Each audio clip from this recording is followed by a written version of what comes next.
Hello and welcome to Aprender Inglés con Reza y Craig, episode 151, Words in the News. In this episode, we're going to help you with your news vocabulary.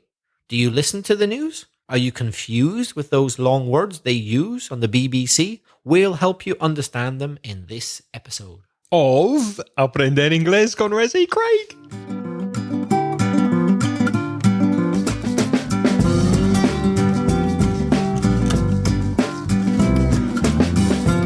I'm Craig. And I'm Reza. Reza, what are we going to do with our listeners' grammar, pronunciation and vocabulary? Well, we hope we're going to help you grow your grammar, to vocalize your vocabulary, and to perfect your pronunciation and take it all to the next level. With over 45 years of teaching between Reza and I, we're going to make your English better. Hello, Reza. How are things, Craig? Very good. Very well. I'm very well. How are you? I'm feeling a bit slothful, but apart from that, I'm fine. Slothful like a Costa Rican sloth, but I'll be okay. Just taking it easy.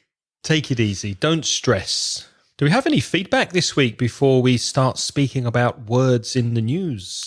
Well, we could kick off with an email we got. What does kick off mean? Kick off is to start. Like in a football match, the first kick is the kickoff. Kick is hitting something with your foot. So you kick the ball with your foot, it's the kickoff. So yeah, we could kick off with an email we received from Francisco Gutierrez. What does Francisco write? He writes, Hi, Rez and Craig. I'm Francisco from El Ejido, Almeria, and a long-time fan. Well, thanks, Francisco. Keep listening. Thank you. There is something that annoys me a lot, and I'm wondering if other people feel the same. The thing that annoys me is the bad use of English. For example, gonna, Gonna, gonna, instead of going to, wanna, instead of want to. And the most annoying one that we hear in every song these days, ain't, instead of aren't or isn't. Does this annoy you, or am I the only one? I'm asking this because this is a subject that you haven't yet covered in your podcasts.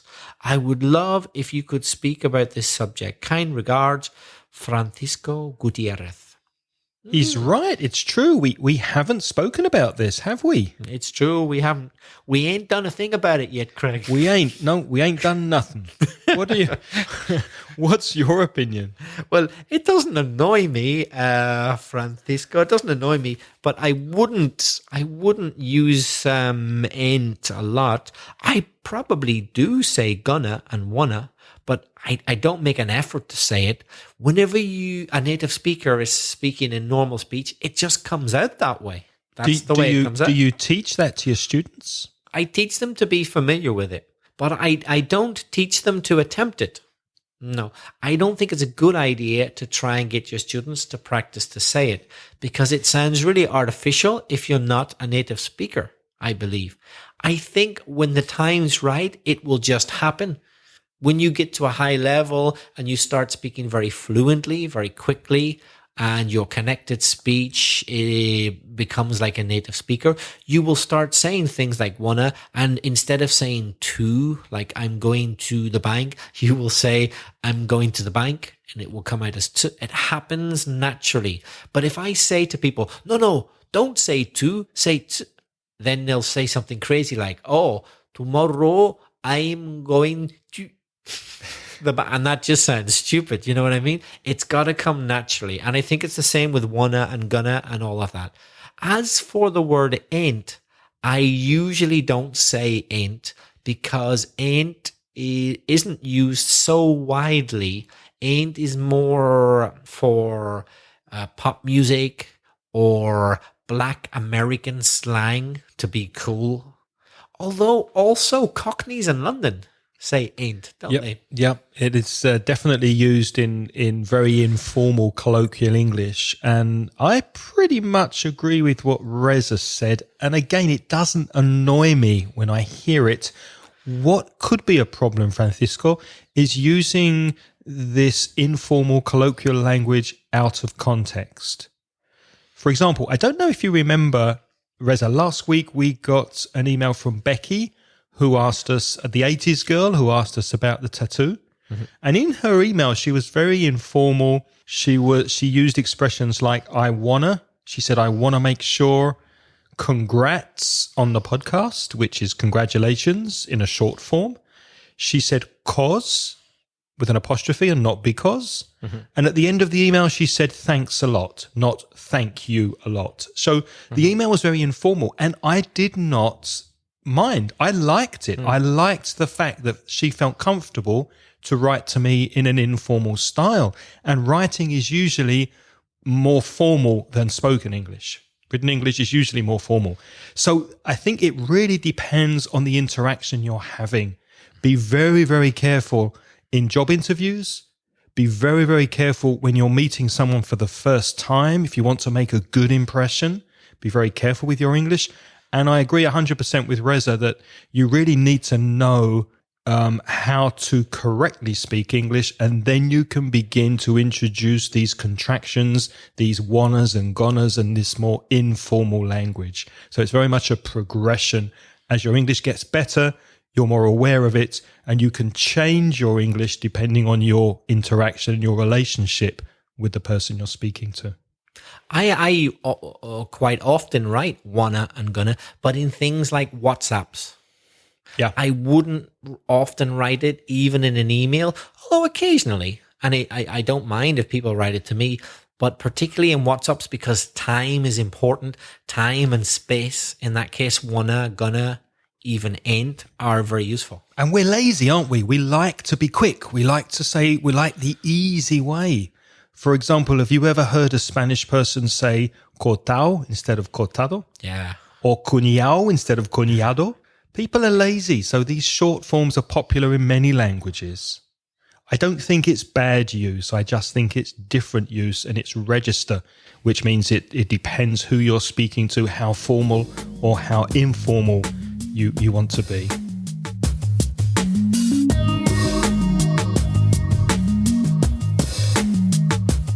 Next, we have a voice message from Ignacio from Granada. Let's hear what Ignacio has to say. Hi Reza, hi Craig. This is Ignacio from Granada, Spain. I discovered your podcast 1.5 years ago. It was the first podcast I could understand because I had been 30 years without studying English. Your show notes were very useful as a guide. It encouraged me and I got a new interest. Today, I've improved my comprehension and my listening with your help, so now I can understand you without any help. When I repeat the listening of previous episodes, I learn new items I didn't realize in the past. Your podcasts are the best, useful for a wide range of listeners. I would like to suggest to you a new episode with the crucial vocabulary to listen to news on TV. Wars, kidnaps, environment, traffic accidents, election, corruption, and so on. Take care. Congratulations. Thank you very much, Ignacio from Granada. Or, forgive me, but as I've heard some people say, Grana. Some people from Granada, not pronouncing the D. Soy de Granada. Have you heard people say that? I have. You didn't, Ignacio. You say Granada, but some people say Grana.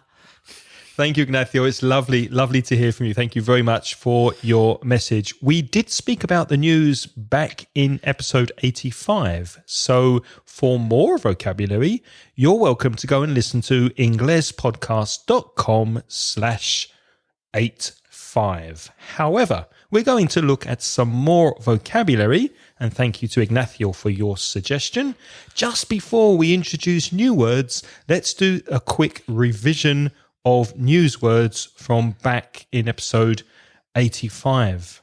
One quick thing, don't forget news is an uncountable noun. Reza, do your students ever make the mistake with news as a countable noun? Yeah. What kind of mistakes are you hearing? They say incorrectly things like, oh, I heard a sad news wrong. No, I heard some sad news, or I heard a sad news story, because you can count stories, but you can't say news. You can say a piece of news. I have a piece of news for you. I have good news. But the S on the end of news does not mean it's a countable noun. News is uncountable. So please remember to treat it like that. Revision. What would you say, Reza, the English word is for fecha límite or fecha tope? Deadline. An example would be, when's the deadline for this homework or report? Does it have a deadline? Titular or cabecera? Headlines. So in the newspaper, the headlines are the big stories, and they're written in the title, the titular, the headline is written in big letters. Correspondent is corresponsal, but if the correspondent is reporting on news outside of the country, what kind of job would you say that is? Then that's a foreign correspondent. And a person who investigates news stories is? A researcher. Yes. Remember, it's do research, not make. That's another common mistake. Researchers, investigators, do research. Craig, what would you say to bury the lead means? To bury the lead. We do that all the time on this podcast. We say what we're going to speak about. In this episode, we're going to speak about the news. And then we don't. We speak about people's feedback. So we bury the lead. The lead is the most important thing, the most important story, the reason you're listening to this podcast. The story that you lead with, the one that comes out first. Exactly.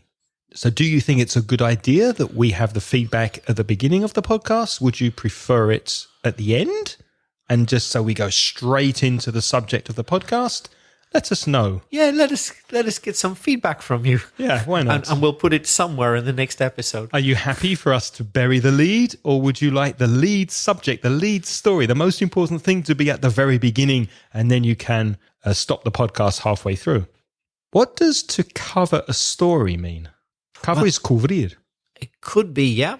Yeah, that could be a translation of it. So in other words, to report on an event or a development, to cover the story, to make sure that you have one of your correspondents giving the information necessary to the viewers or listeners or readers, someone covering the story. If you see something that happens, you are a witness. If you see a murder, you are a witness to the murder. So an eyewitness, someone who actually sees something with their eyes. You sometimes hear on the news an eyewitness report. It's a report by somebody who was at the scene, who was there at the time it happened. Sometimes they report on stories, but because there's a war on or something like that, they can't actually get eyewitness reports because it's too dangerous to go there and interview people, or people can't send the information out. So in that case, they say reports have come about a bomb or something like that exploding in Syria or something like that. But the reports cannot be verified. They quite often say that means there are no eyewitness reports yet. The story can't be verified. And how would you describe news that's happening now at this very second? News you see on Twitter that's immediately happening? Well, it doesn't have to be in Twitter. It could be on anything. It could be on the news, on TV, radio. It could be on internet. Breaking news. It's breaking into the public consciousness now. It's breaking news. A person who reads the news in the UK is, unsurprisingly, a newsreader. What would you call that person in the US? They say newscaster. Newscaster. I suppose it's from the idea of a person who's broadcasting the news. Broadcast is emitir, so newscaster. Yep. Of course, podcasting also comes from the idea of casting something out there, putting it out there to the public.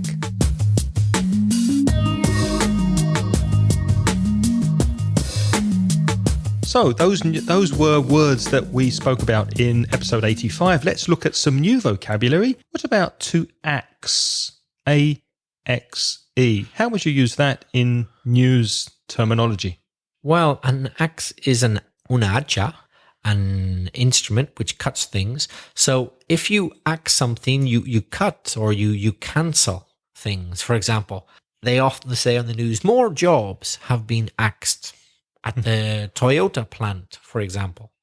In other words, the jobs have been cut. They've been cancelled. They've been taken away. Do you think we should axe this podcast? No, definitely not. While the listeners still want to keep listening to us, we're not going to axe it. That's the wonderful thing about a podcast. Nobody can act. You can't get the axe. Nobody can axe you because you're an independent podcaster. Yeah. So to get the axe means to be fired, yeah? To be cut out. Exactly. And we're very, very lucky because we have a lot of support. We have a lot of listeners. That's you listening to us who are backing us in what we do.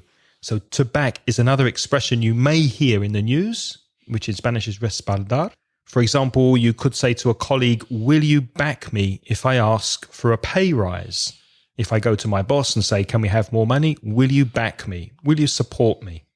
Another expression they like to use on the news is to blast, which means criticize or condemn. For example, the Prime Minister was blasted over his decision to cut government spending. He was blasted. He was criticized. He was condemned. Blast can also be used when you speak about bombs and explosions, can't it? Yes, it also means an explosion, doesn't it? A bomb blast has gone off in Aleppo, for example.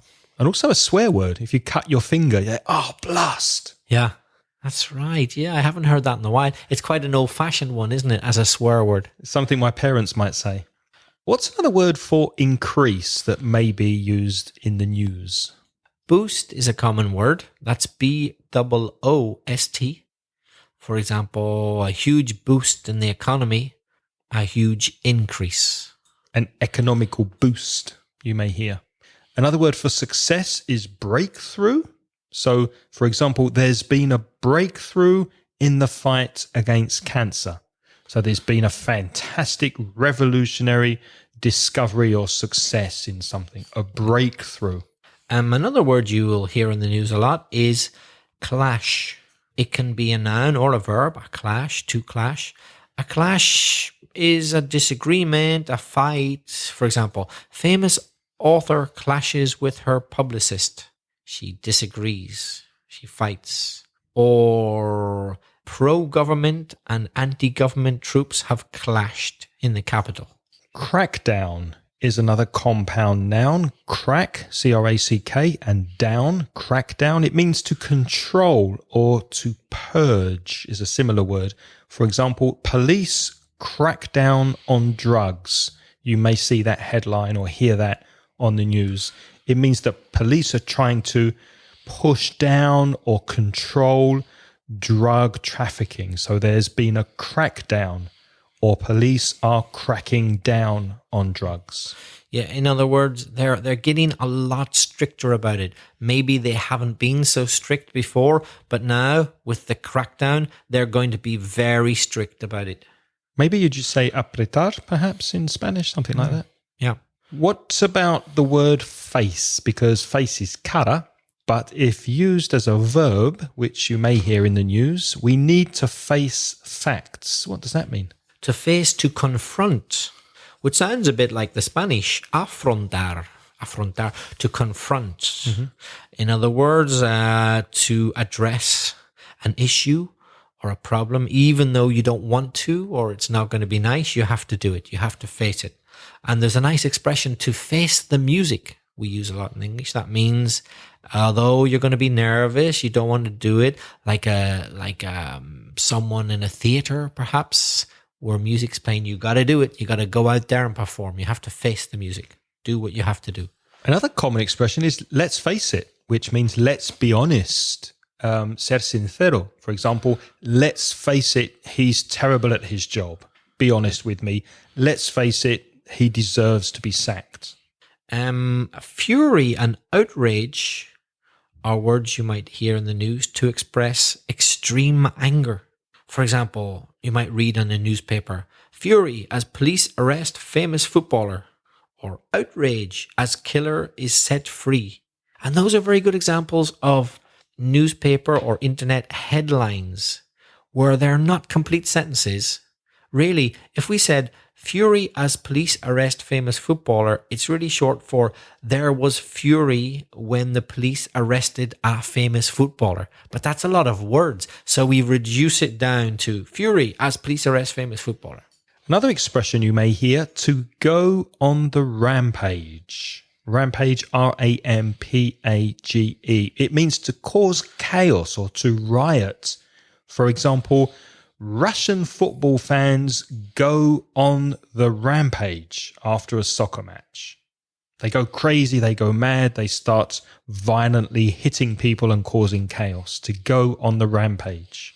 In fact, they did just that, I believe, in the last European championship, and they attacked a lot of English supporters. That was down in Marseille, wasn't it, in the south of France? They did go on the rampage. And I saw a documentary that they are organising themselves for the World Cup, and they are going to target English fans or people or British fans, not only English, but any Scots or Welsh or Irish that are there. So they are definitely looking to go on the rampage against British supporters in the World Cup, yeah. So if there is any violence involved in the next World Cup, it might hit the British more than anybody else. Or they might hit the British. They're going to hit the British with their hands, and that's really going to hit the morale, the feeling of the supporters. So a use of the word hit can be affect. For example, elderly hit as temperature drops. It doesn't mean that someone physically beat an elderly person. No, it just means the elderly have been affected. It's not people hitting their grandmothers, is it? No, we do not condone hitting your grandmother under any circumstances. Or your grandfather. Yeah, or anyone, in fact. But elderly hit as temperature drops means the elderly have been affected a lot because the temperature has dropped. Podcasters hit by hosting prices. Yes, that would affect us a lot. That could be a headline.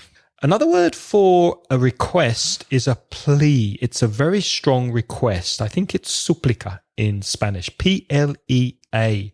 For example, students plea for more government funding. It's almost like to beg, isn't it? They're pleading for it. They're asking, please, please, please give us money, government. They're pleading for more money. Well, you said it. The word please comes from the word plea. Oh, of course. I didn't think. Yeah, of course. Yeah. P-L-E-A, plea. Add S-E and you got please, por favor. In other words, I am pleading to you, please. Of course, of course. So in English, when we say to you, please, the original meaning was súplicas. Súplicas. Yeah. So when we're saying please sponsor us on Patreon, we're pleading with you to send us money for transcriptions.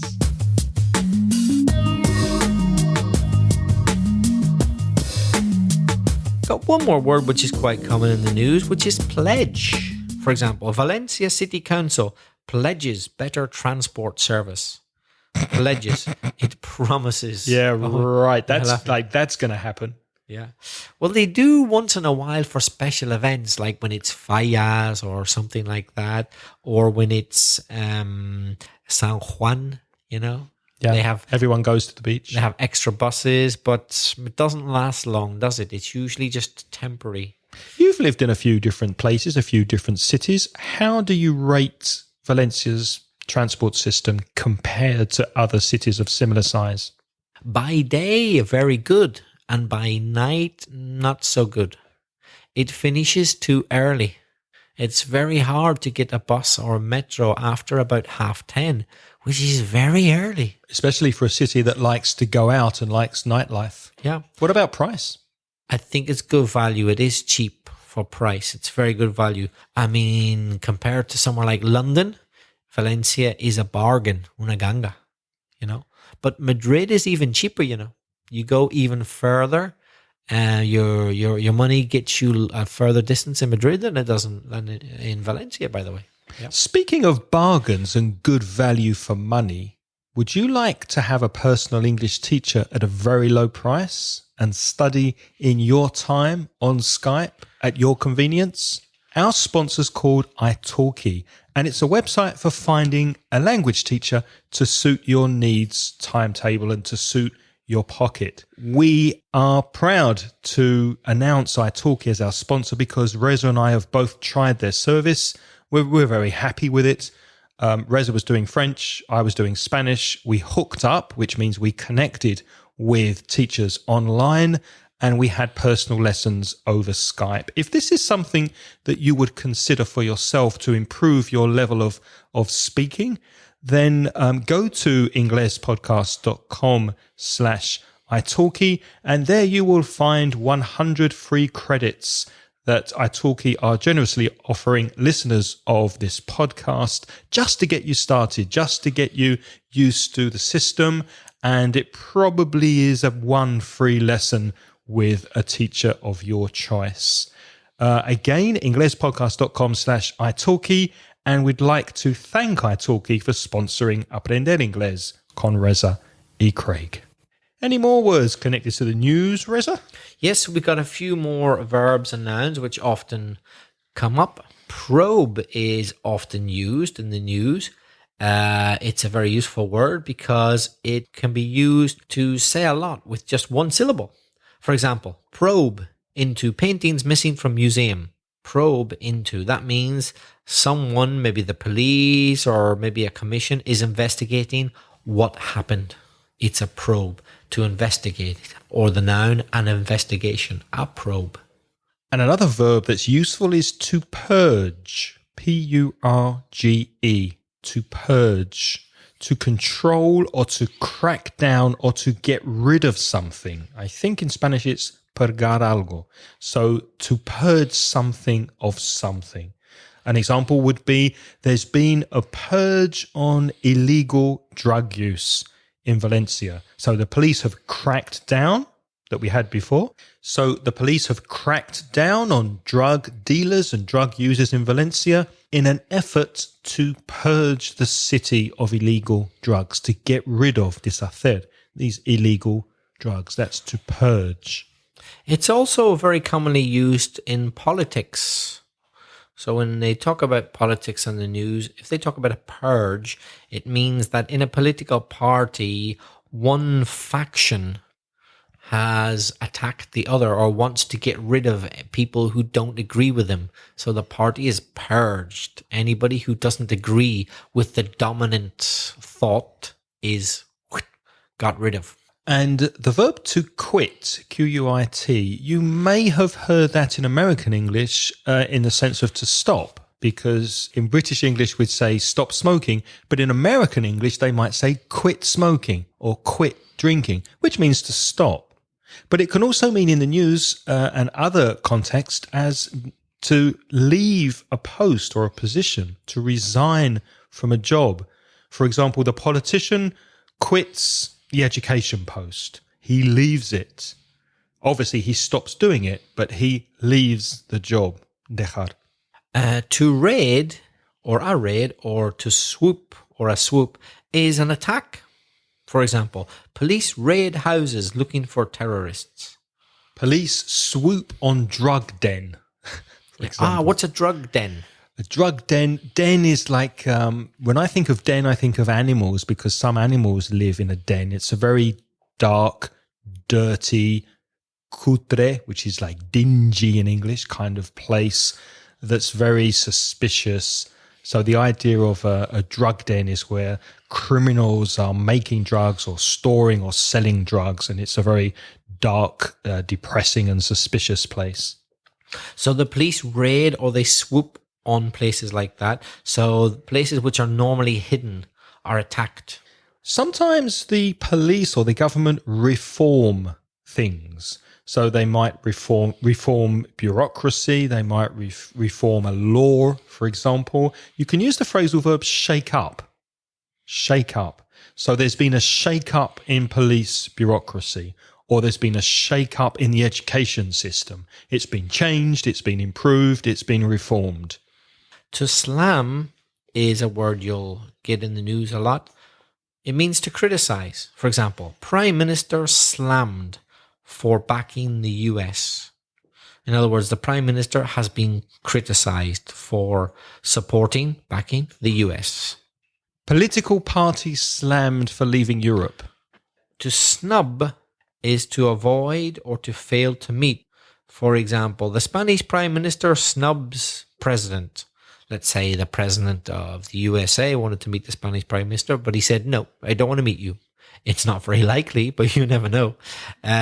He snubbed him, didn't want to meet him.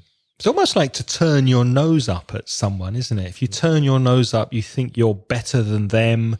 You don't think you're on the same level. So you're refusing it from a snobbish point of view. Craig, what's a vow? A vowel is like A-I-E-O-U. Ah, a vowel. I see. No, not vowel? Not vowel, just a vow. Oh, a vow, V-O-W. That's a promise. For example, the Home Secretary vows to reduce prostitution in the city. So it's a very, very strong promise. That's all the words we have for you on this episode. But if you'd like more words in the news, we do post regularly on our Facebook page and on Twitter videos from the BBC and from the Voice of America, Easy News in English. And every week we post 2 or 3 videos that explain words you will commonly hear in the news. So Ignacio, if you'd like more of these words and more vocabulary, go to facebook.com/mansioningles or follow us on Twitter @mansiontwit. And you will find links to the news stories and the vocabulary that we regularly publish on those platforms. If you like, we'd love to receive a voice message from you. You could tell us what you think. Just go to www.speakpipe.com/English and leave us a voice message. Remember that the limit is how long, Craig? It's 90 seconds and then it stops. But 90 seconds should be long enough for you to give us your message, I think. Just speak quickly. Remember, if you want to reach us by email, for example, if you want to send us more than 90 seconds audio, you can attach an audio file to your email and send it to me, Craig, @inglespodcast.com. Or you could send it to me, Reza, @belfastreza@gmail.com.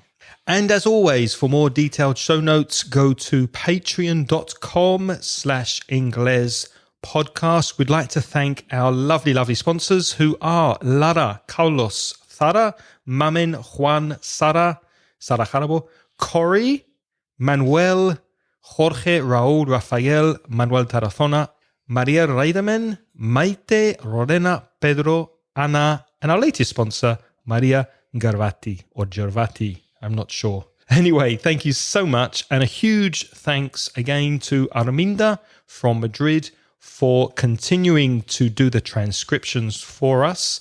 At the moment, we have full episode transcriptions of every word Reza and I say for episodes 131, 134, 135, 136, and 138. Reza, what's next week? If you listen in to next week's episode, we'll be talking about would and used to. Until next week, it's goodbye from Reza. And it's goodbye from Craig. The music in this podcast is by Pitts. The track is called See You Later. Craig, what would you say to bury the to bury the lead means? Start me again. I better ask you. Just go to www.spike.